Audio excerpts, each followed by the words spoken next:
Shalom, salam sejahtera bagi kita semua. Video ini adalah tugas presentasi beberapa prinsip umum dan dalam menafsirkan Alkitab yang sudah kami pelajari pada mata kuliah Hermeneutika Perjanjian Baru bersama Bapak dosen pengampu Dr. Baginda Sitompul MPDK. Untuk itu, saya yang bernama Rigana Perjalanan Barat dengan NIM 2401020 Prodi Pendidikan Agama Kristen Mahasiswa IAKN Tarutung akan mempresentasikan prinsip hermeneutika Perjanjian Baru tersebut. Prinsip-prinsip umum dalam menafsirkan Alkitab ada 4. Yang pertama itu konteks jauh, konteks dekat, konteks budaya, konteks historis. Sebelum saya melanjutkan apa itu keempat konteks tersebut, kita akan belajar yaitu apa itu konteks.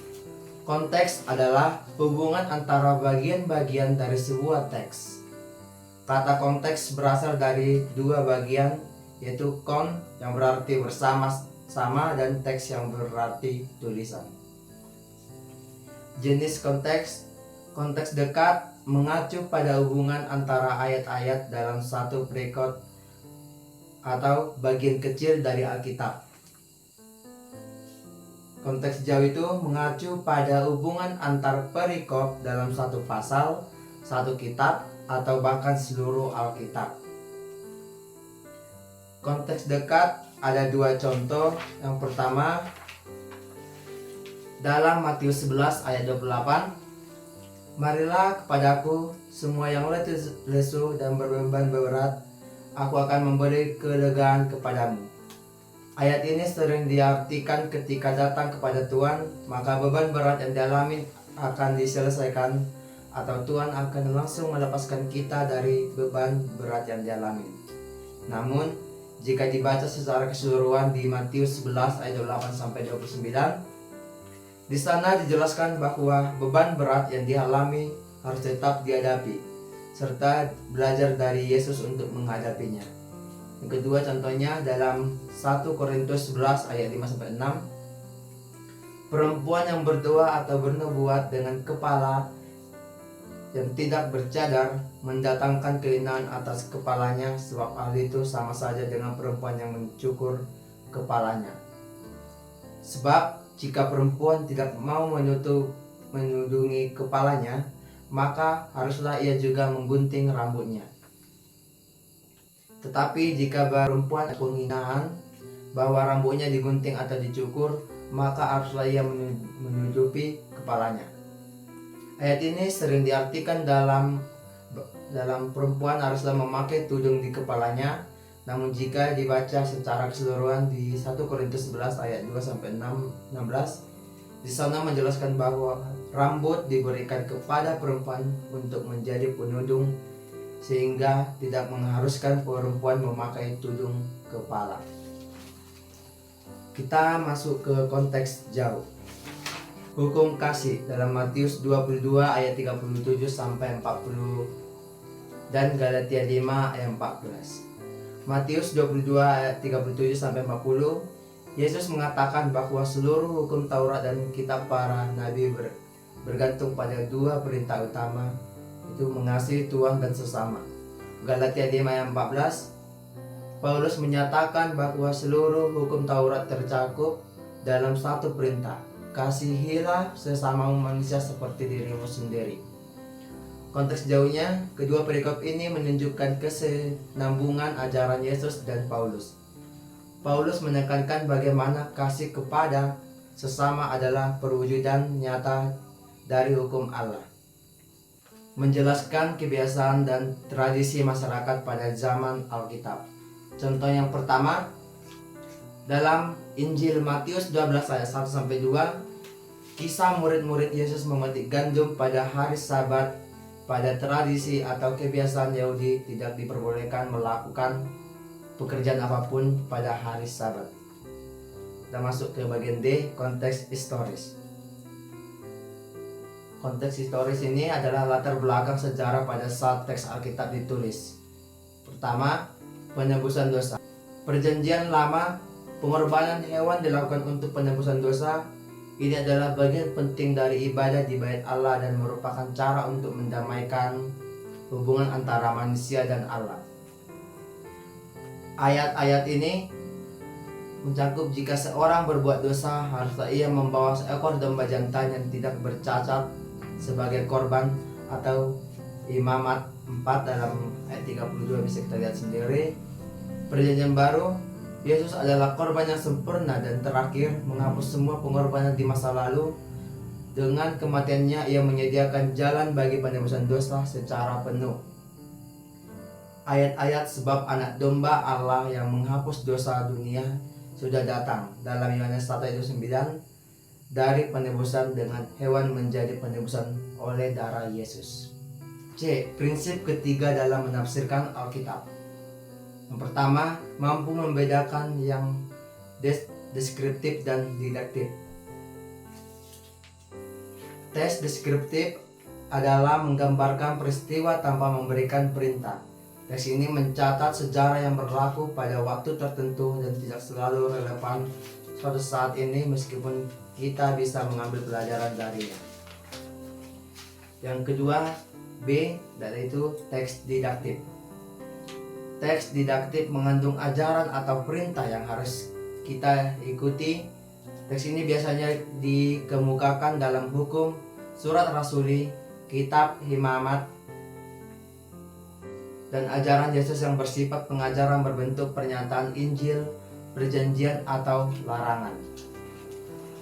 Contoh dalam Matius 5 ayat 44, tetapi aku berkata kepadamu, kasihilah musuhmu dan berdoalah bagi mereka yang menganiaya kamu.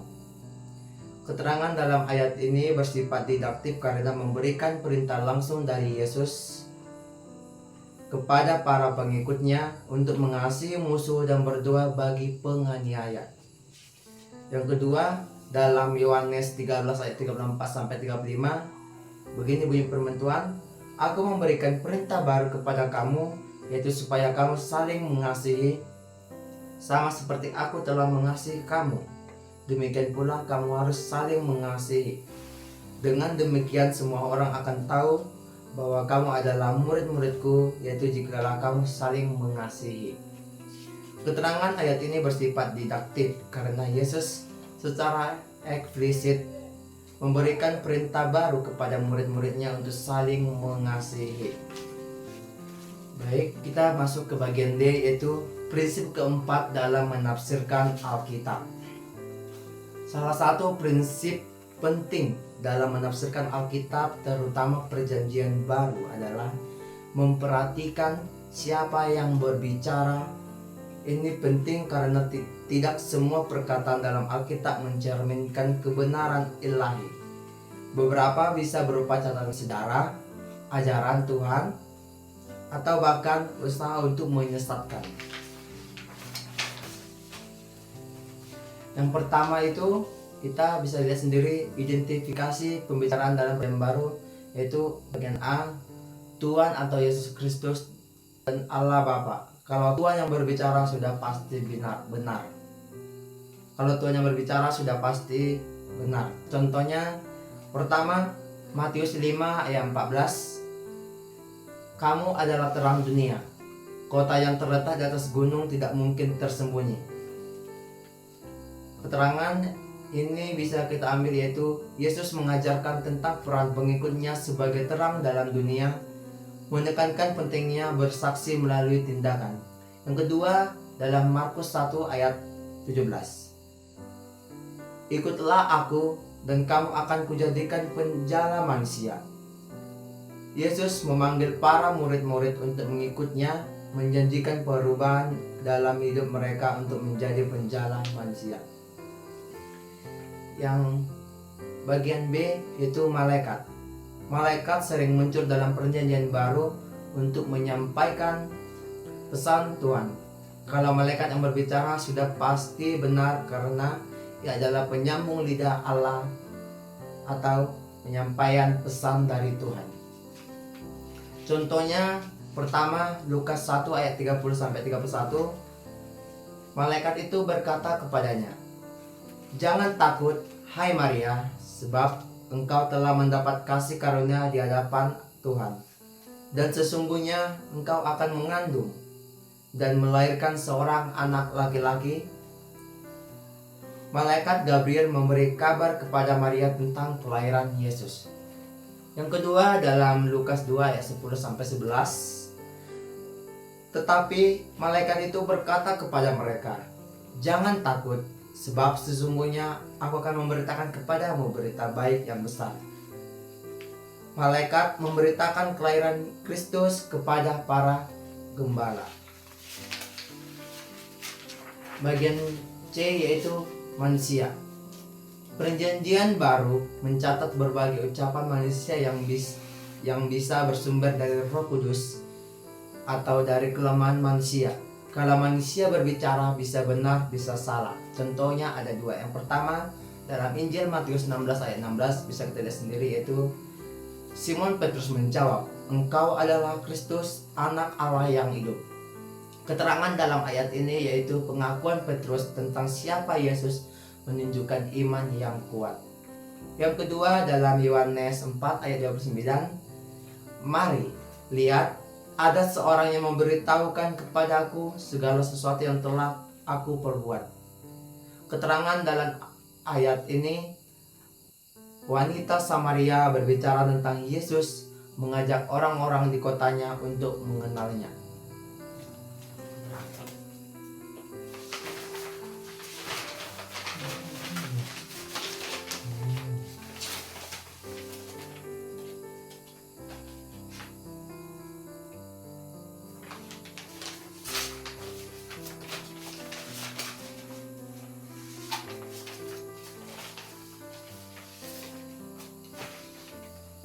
Bagian D yaitu setan atau iblis yang berbicara. Kalau setan berbicara bisa benar, bisa salah. Contohnya ada dua, yaitu iblis mencobai Yesus di padang gurun dalam Matius 4 ayat 1-11.